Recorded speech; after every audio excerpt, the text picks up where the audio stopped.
Hola, soy Mauricio José Schwartz y esto es El Rey va desnudo a fondo.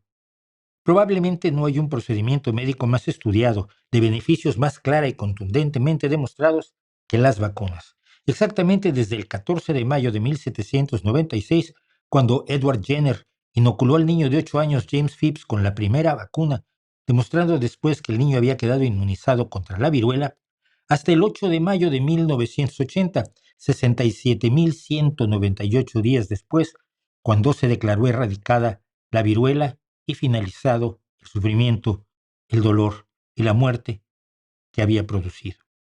En el proceso se han salvado millones de vidas y se han evitado terribles sufrimientos con otras vacunas como las de la rabia, la poliomielitis y en total 33 vacunas más con las que contamos, más las que se vayan acumulando con la investigación futura. Sin embargo, hay personas, incluido el actual secretario de Salud y Servicios Humanos de los Estados Unidos, Robert F. Kennedy Jr., a las que esas demostraciones no los convencen. Son ciegos a las pruebas y prefieren acudir a suposiciones, afirmaciones aventuradas, acusaciones sin bases, indicios vagos para mantener su visceral rechazo a las vacunas.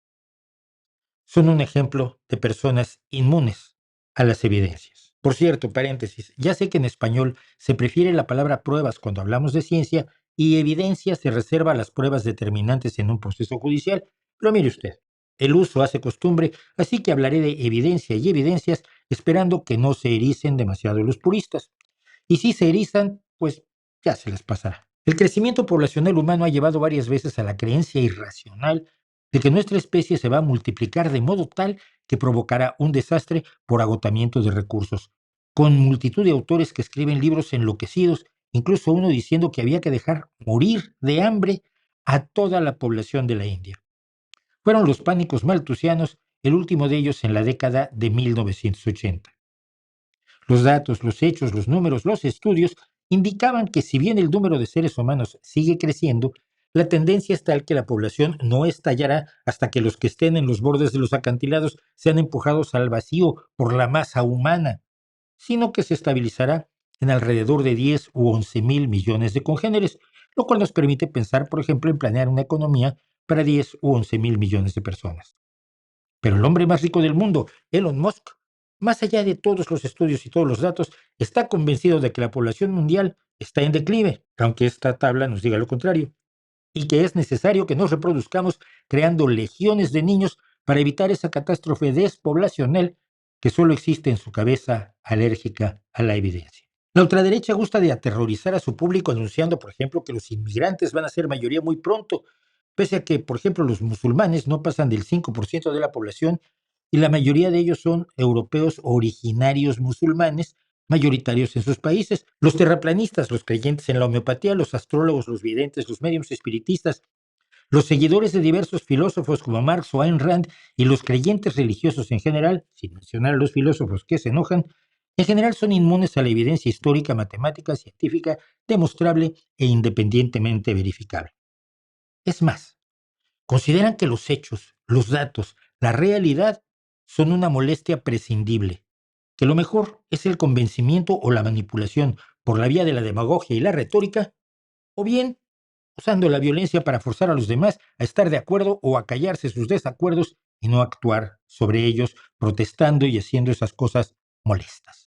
Ambos caminos llevan, por supuesto, al autoritarismo. Y ambos nacen de la idea de que todo tiempo pasado fue mejor, que esto de tener datos, hechos, evidencias y estudios es una monserga, y que es más fácil el uso de otros sistemas como los que usaba la justicia en el pasado. Veamos algo de ese tiempo mejor que fue el pasado.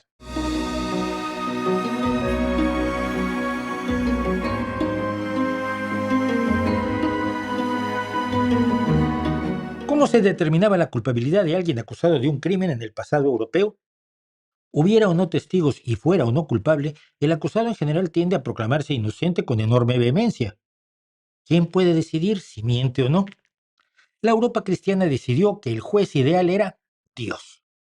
La enorme bondad del Dios cristiano haría que éste no permitiera que un inocente sufriera. Eso llevó a que se instituyera la ordalía o juicio de Dios, que en distintas sociedades asumió distintas formas, ninguna de ellas agradable. En alguna, por ejemplo, se calentaba una cuchara al rojo vivo y se obligaba al acusado a lamerla 3 veces. Si se quemaba era culpable, sino era inocente porque Dios lo había protegido. La misma lógica se aplicaba en España, donde un juicio común implicaba obligar al acusado a meter la mano en una olla de agua hirviendo para extraer un objeto que estaba en su interior. Dios protegería al inocente, pero dejaría que el culpable se quemara, porque así es Dios. Había otras opciones. La ley duodécima del Fuero de León de 1017, por ejemplo, en una decisión que retomaron también las partidas de Alfonso X el Sabio, permitía que los acusados se sometieran a ripto o reto, un combate armado violento entre dos contendientes. Si uno perdía o lo mataban, no es que fuera más débil o menos diestro en el manejo de la espada, el mazo o el hacha de guerra, sino que Dios así informaba al mundo de su culpabilidad. Si ganaba, no es que fuera más diestro, más fuerte, etcétera, etcétera, es que era inocente. Para cualquier persona medianamente pensante que ve a su alrededor y sabe que a los dioses parece tenerles bastante sin cuidado el sufrimiento humano, de inocentes o no inocentes, la gente que se da cuenta de que los únicos que intentan paliar y disminuir el dolor son otros seres humanos, claramente más empáticos que los dioses que los humanos hemos inventado, las ordalías se ven como ideas mágicas, irracionales y terriblemente injustas para determinar si una persona había cometido o no un delito. Y quienes vivían y sufrían en el medievo también un poco se daban cuenta de esto, así que decidieron buscar otra forma. ¿Qué forma? Pruebas, evidencias, estudios forenses, búsqueda de hechos, datos y certezas materiales para fundamentar la culpabilidad. Por supuesto que no. Hacia el siglo XII se adoptó en Europa el derecho romano, que ofrecía otra forma que se imaginaba mucho más eficaz, racional y humanitaria que la ordalía: la tortura. Lo que se decía bajo tortura tenía el valor probatorio que hoy tendría, no sé, una prueba de ADN, una grabación de una cámara de seguridad o un análisis de trayectorias balísticas de proyectiles mortíferos. La tortura se extendió como forma de investigación, sobre todo desde la bula Ad Extirpanda de 1252 del Papa Inocencio IV, que permitía a la Inquisición la tortura como forma de investigación. La tortura siguió siendo legal y usada en Europa hasta principios del siglo XIX, cuando las ideas ilustradas impulsaron su abolición. Pero abolir la tortura no bastaba, pues dejaba abierta la cuestión de cómo entonces investigar delitos y determinar culpabilidades e inocencias. Al mismo tiempo, por fortuna, empezaba un tipo de investigación del crimen inimaginada en el pasado.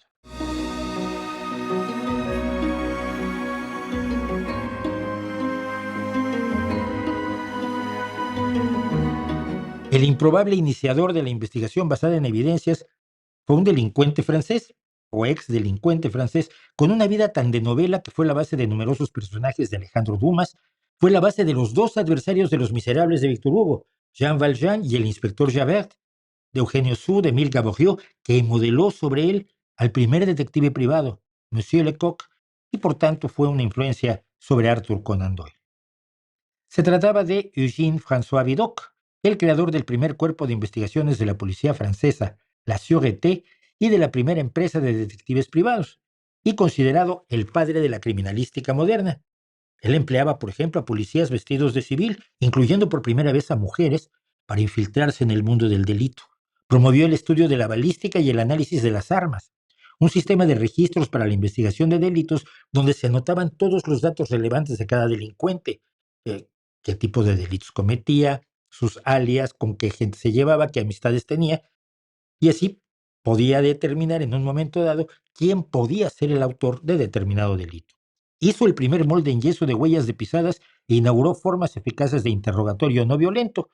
Por ejemplo, como Vidocq se llevaba a cenar a los detenidos y conversaba con ellos como dos buenos amigos, consiguiendo muchas veces que soltaran toda la sopa, y no me refiero a la del almuerzo. Vidocq también encargó a dos químicos la creación de un papel a prueba de falsificaciones y estudió los modus operandi de los delincuentes para detectar sus futuras acciones. ¿Qué era todo esto? Era el reconocimiento de que las evidencias, los hechos, la observación del mundo real y los métodos de la ciencia podían ser útiles para encontrar a los culpables sin agua caliente, cucharas al rojo, duelos a espada o aterradoras torturas. La ciencia llegaba a la investigación policial, quizás tardíamente, pero llegaba, como habría de llegar algunos años después de Vidocq a la medicina. Ya hemos contado aquí ampliamente cómo la creencia en que el cuerpo humano estaba formado por cuatro humores dominó la medicina, o lo que pasaba por medicina, en todo el mundo dominado por la filosofía griega, hasta la llegada de Louis Pasteur y Robert Koch, con su teoría de los gérmenes patógenos invisibles, y sus experimentos irrefutables. Por cierto, la ciencia aún no ha llegado a los países islámicos, donde las pruebas son los testimonios, las confesiones, los juramentos solemnes del acusador, y sí, bajo ciertas condiciones, la tortura está permitida.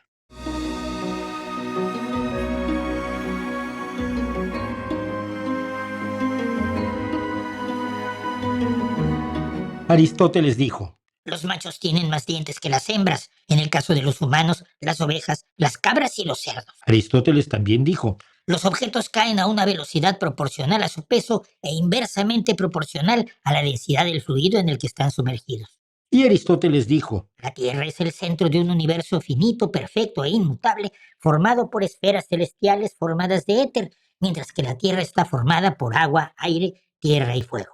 y Aristóteles también dijo: La vida puede surgir de materia no viviente que contenga neuma o calor vital. estas y otras creencias sostenidas durante 2000 largos años son un buen ejemplo de cómo se valora el mundo cuando no se tienen en cuenta las evidencias.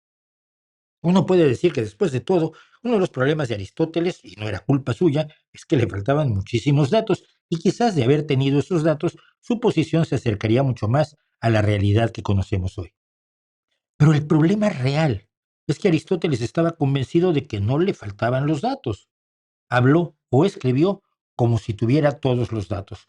No dudó un segundo de lo maravilloso que era él analizando la realidad y sobre todo ni siquiera se tomó la molestia de buscar los datos. Decía, a ver, en cuanto a la forma del universo, los datos no estaban a la mano, pero sí lo estaban en cuanto a la velocidad a la que caen las cosas. Simplemente había que verlas caer. Y sin duda alguna en el número de dientes de humanos, ovejas, cabras y cerdos, donde machos y hembras tienen el mismo número de dientes, 32 los humanos, las ovejas y las cabras, mientras que cerdos, chicos y chicas, tienen 44 dientes de adultos. Como señaló Bertrand Russell, Aristóteles se casó al menos 2 veces, pero nunca se interesó en contarle los dientes a sus esposas. El problema aquí no es tanto que Aristóteles se equivocara, todo el mundo puede equivocarse, es que su ejemplo fue retomado durante 2000 años con la idea de que si se te ocurría una idea aguda y la podías argumentar y defender con eficacia, se debía creer que habías llegado a un conocimiento certero, que eras brillante. El desprecio de Aristóteles por los datos y su dependencia de la argumentación y la capacidad de convencimiento, eso que hoy llamaríamos labia, se convirtió en el método privilegiado para decidir cómo era el universo. Todo el universo. El flujo del agua y el vuelo de las aves, el brillo de la luna y el nacimiento de los ratones. Todo. Absolutamente todo. Esto significó que se explicara o se quisiera explicar el comportamiento humano con especulaciones como el alma tripartita, donde la razón se encontraba en la cabeza, el espíritu tenía su casita en el pecho y los deseos vivían en el estómago. Todo esto sin que Platón, que fue el que se lo inventó, tuviera que explicar de dónde había sacado esas curiosas ideas. El cosmos, la vida, la sociedad, la historia, el comportamiento, el delito, los ríos, la economía, la enfermedad, el tratamiento de la enfermedad, lo que a usted le guste y le apetezca, se explicaba así. Y la sociedad estaba predispuesta, mediante la educación y la vida cotidiana, a aceptar esas explicaciones sin hacer esas dos preguntas demoledoras que todavía hoy hacen estremecerse a demagogos, filósofos, pseudomédicos, charlatanes, ufólogos, videntes y otros impostores profesionales. ¿Cómo lo sabe? ¿Y puede probarlo? Porque lo de probar las cosas como medida del conocimiento, como camino al conocimiento, es un invento relativamente reciente de la humanidad, o por lo menos en ciertas cosas. Es verdad que en el pasado había un conocimiento empírico, producto de evidencias clarísimas. Si no regabas el campo, las semillas no daban fruto. Si lo inundabas con exceso de agua, pasaba lo mismo. Las observaciones y los experimentos, así fueran involuntarios, de sequías y temporadas de lluvias excesivamente torrenciales, dieron como resultado conocimientos claros, por ejemplo, sobre cuánta agua podía necesitar cada tipo de cultivo para prosperar y alimentarnos. La cerámica, la herrería, la cría de animales, la construcción, los puentes, todo eso nació de ese tipo de observaciones empíricas y tenía su base en las evidencias. Pero esas cosas eran vistas como un conocimiento más bien pedestre, aldeano y alejado de los espacios donde los sabios hacían sus tronantes afirmaciones sobre el universo. El punto de inflexión para que la realidad, los hechos, las evidencias empezaran a imponerse sobre una forma desaseada de pensar durante casi 20 siglos, tiene una fecha precisa, el 11 de noviembre de 1572. Ese día, o más bien esa noche, el astrónomo Tycho Brahe observó una nueva estrella en el firmamento, la supernova de Tycho, o como su nombre de catálogo más aséptico la llama, la SN 1572, que apareció en la constelación de Casiopea. Aristóteles había dicho sobre el universo, recordemos que el universo es inmutable, pero el universo estaba mutando de modo innegable, había surgido una nueva estrella y todo mundo la podía ver. Así que Aristóteles estaba equivocado en esto. Y si Aristóteles estaba equivocado en esto, ¿podría estar equivocado en todo lo demás? Spoiler, sí. Y si Aristóteles estaba equivocado, ¿podrían estar equivocados todos los sabios de los últimos 2000 años respecto de cuanto decían, que a veces era tan contradictorio? Otro spoiler, también. A partir de la descripción que hizo Brahe de la estrella nueva o nova, que pudo ver durante 18 meses, empezaría a desarrollarse lo que hoy llamamos ciencia.